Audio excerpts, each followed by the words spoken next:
வைகுண்ட ஏகாதசியை முன்னிட்டு ஸ்ரீரங்கம் ரயில் நிலையத்தில் 4 எக்ஸ்பிரஸ் ரயில்கள் நின்று செல்லும் என தெற்கு ரயில்வே அறிவித்திருக்கிறது. நெல்லை தாதர் எக்ஸ்பிரஸ் ரயிலுக்கு கூடுதலாக ஒரு ஏசி 3 டயர் பெட்டி இணைக்கப்பட இருக்கிறது. இது மட்டுமல்லாமல் நாடு முழுவதும் வருகின்ற டிசம்பர் 26ஆம் தேதியிலிருந்து ரயில் கட்டணங்கள் உயரப் போகிறது. எந்த ஒரு அடிப்படையில் இந்த கட்டணம் உயரப் போகிறது, எந்தெந்த வகைகளுக்கு, வாங்க விரிவாக இந்த வீடியோல பார்க்கலாம். சேனலுக்கு யாராவது புதுசாக வந்தீங்கன்னா மறக்காம சப்ஸ்கிரைப் பக்கத்துல பெல் ஐகானை போட்டுருங்க. அப்போ நம்ம போற ஒவ்வொரு வீடியோட நோட்டிபிகேஷன் உடனுக்குடன் வரும். வாங்க வீடியோக்குள்ள போகலாம். நாடு முழுவதும் வரும் டிசம்பர் 26ஆம் தேதியிலிருந்து ரயில் கட்டணங்களை உயர்த்துவதாக இந்திய ரயில்வே அறிவிப்பு வெளியிட்டிருக்கிறது. ஒரு கிலோமீட்டருக்கு 1 பைசா 2 பைசா என்கிற விகிதத்தில் இந்த கட்டண உயர்வானது நடைமுறைக்கு வரப்போகிறது.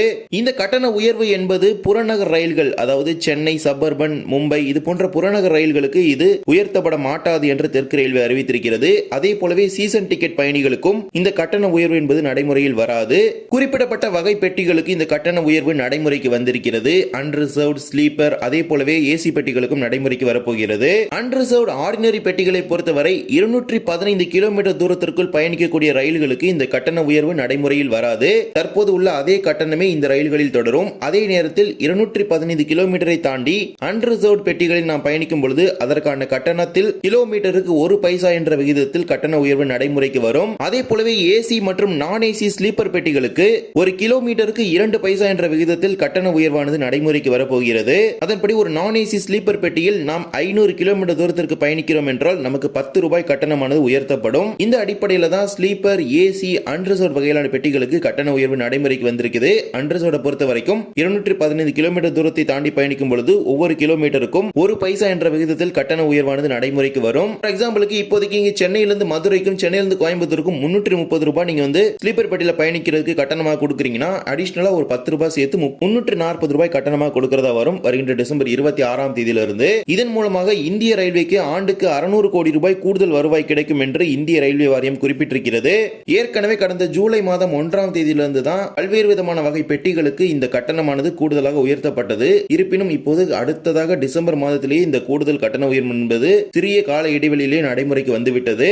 கிலோமீட்டருக்கு பைசா என்ற விகிதத்தில் கட்டண உயர்வு நடைமுறைக்கு வந்திருப்பதால் இது பெரிய அளவில் மாற்றங்கள் இருக்காது. இருப்பினும் இதன் மூலமாக ரயில்வேயில் மேன் பவர், அதே போலவே பென்ஷன் மற்றும் இயக்கவியல் போன்ற செலவினங்களுக்கு செலவிடப்படும் தொகைக்கான ஒரு தேவையும் நாளுக்கு நாள் அதிகரித்துக் கொண்டே இருக்கின்றது. இவை அனைத்தையும் மையமாக வைத்துதான் இந்த கட்டணத்தை உயர்த்துவதாக இந்திய ரயில்வே தெரிவித்திருக்கிறது. இது வருகின்ற டிசம்பர் 26ஆம் தேதியிலிருந்து நடைமுறைக்கு வரப்போகிறது. இதே போலவே வைகுண்ட ஏகாதசியை முன்னிட்டு ஸ்ரீரங்கம் செல்லக்கூடிய பக்தர்களின் வசதிக்காக 4 எக்ஸ்பிரஸ் ரயில்கள் ஸ்ரீரங்கம் நிலையத்தில் நின்று செல்ல இருக்கிறது. Train number 12694, 12693 Chennai Egmore Thoothukudi pearl city express மற்றும் 12637, 12638 சென்னை எழும்பூர் மதுரை பாண்டியன் எக்ஸ்பிரஸ். இந்த 2 சூப்பர் ஃபாஸ்ட் ரயில்களும் 2 மார்க்கத்திலும் சென்னை எழும்பூரிலிருந்து தூத்துக்குடி, சென்னை எழும்பூரிலிருந்து மதுரை, அதே போலவே மதுரை சென்னை, தூத்துக்குடி சென்னை மார்க்கத்தில் டிசம்பர் 28ஆம் தேதியிலிருந்து டிசம்பர் 30ஆம் தேதி வரை 3 நாட்களுக்கு ஸ்ரீரங்கம் ரயில் நிலையத்தில் நின்று செல்லும் என்கிற ஒரு அறிவிப்பை தற்போது தெற்கு ரயில் வெளியிட்டிருக்கிறாங்க. கால அட்டவணையில் இந்த ரயில் எப்போது நின்று செல்லும் அப்படிங்கிற நேரத்தை வந்து குறிப்பிட்டிருக்கோம். இதே போலவே train number 12633 Chennai Ezhumbur Kanyakumari super fast express ரயிலானது டிசம்பர் 29ஆம் தேதியிலிருந்து 31ஆம் தேதி வரை சென்னை எழும்பூரிலிருந்து புறப்படக்கூடிய ரயில் ஸ்ரீரங்கத்தில் நின்று செல்லும். அதே போலவே கன்னியாகுமரியிலிருந்து டிசம்பர் 28ஆம் தேதியிலிருந்து 30ஆம் தேதி வரை 3 நாட்களுக்கு புறப்படக்கூடிய ரயில்கள்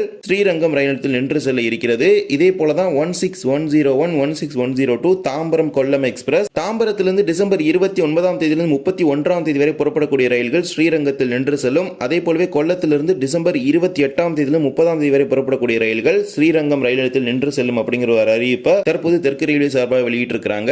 இது தவிர சில அன்ரிசர்வ்ட் ரயில்களில் கூடுதலாக ஒரு பெட்டியும் இணைக்கப்படுகிறது. டிசம்பர் 29ஆம் தேதியிலிருந்து 31ஆம் தேதி வரை திருச்சிராப்பள்ளி ராமேஸ்வரம் எக்ஸ்பிரஸ் 16849, 16850 மற்றும் திண்டுக்கல் விழுப்புரம் இன்டர்சிட்டி எக்ஸ்பிரஸ் 16867, 16868 இந்த 2 ரயில்களிலும் ஒரு சேர் கார் பெட்டியை கூடுதலாக இணைப்பதாக அறிவிச்சிருக்காங்க. அந்த சேர் கார் பெட்டி அன்ரிசர்வ் பெட்டியாக தான் செயல்படும். இந்த ஒரு கூடுதல் பெட்டி இணைப்பு என்பது டிசம்பர் 29ஆம் தேதியிலிருந்து 31ஆம் தேதி வரை 3 நாட்களுக்கு நடைமுறையில் இருக்கும். வைகுண்ட ஏகாதசியை முன்னிட்டு ஸ்ரீரங்கம் செல்லக்கூடிய பயணிகள் இந்த வசதியை பயன்படுத்திக் கொள்ளுங்கள். இதே போலவே திருநெல்வேலியிலிருந்து கொங்கன் ரயில்வே மார்க்கமாக தாதர் செல்லக்கூடிய வாராந்திர அதிவிரைவு ரயிலுக்கு கூடுதலாக ஒரு பெட்டி நிரந்தரமாக இணைக்கப் போவதாகவும் தெற்கு ரயில்வே அறிவித்திருக்கிறது. ட்ரெயின் நம்பர் 22629, 22630 என்கிற ரயில் எண்ணில் திருநெல்வேலியிலிருந்து கோயம்புத்தூர், பாலக்காடு, மங்களூரு, கோவா, ரத்னகிரி வழியாக மும்பையின் தாதர் ரயில் நிலையம் வரை ஒரு வாராந்திர சூப்பர் ஃபாஸ்ட் ரயில் சென்று வருகிறது. இந்த ரயில் தாதர் ரயில் நிலையம் வரை மட்டுமே செல்வதால் இந்த ரயிலுக்கு இப்போது வரை 15 பெட்டிகள் மட்டுமே இருக்கிறது.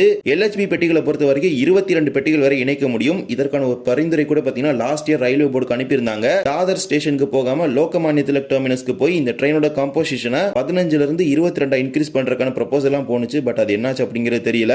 இந்த ரயில் இப்போதைக்கு தாதர் ஸ்டேஷன் வரைக்கும் போறதுனால வெறும் 15 பெட்டி தான் இருக்குது. அடிஷனல் கம்பார்ட்மெண்ட்ஸ் ஆட் பண்ண முடியல. இந்த ரயிலுக்கு பாத்தீங்கன்னா டிமாண்ட் அதிகம். இந்நிலையில தான் இதற்கான டிமாண்டை குறைக்கும் வகையில ஒரு ஏசி 3 டயர் கம்பார்ட்மெண்ட் அடிஷனலா ஆட் பண்ணி 16 கோச் ட்ரெயினா இந்த மாத்த போறாங்க. இப்போது இந்த ரயிலில் ஒரு ஏசி 2 டயர், ஒரு ஏசி 3 டயர், ஒரு AC 3 tyre economy, 6 sleeper, 4 unreserved, ஒரு எஸ்எல்ஆர், ஒரு யூஓஜி சேர்த்து மொத்தமா 15 பெட்டிகள் இருக்கிறது.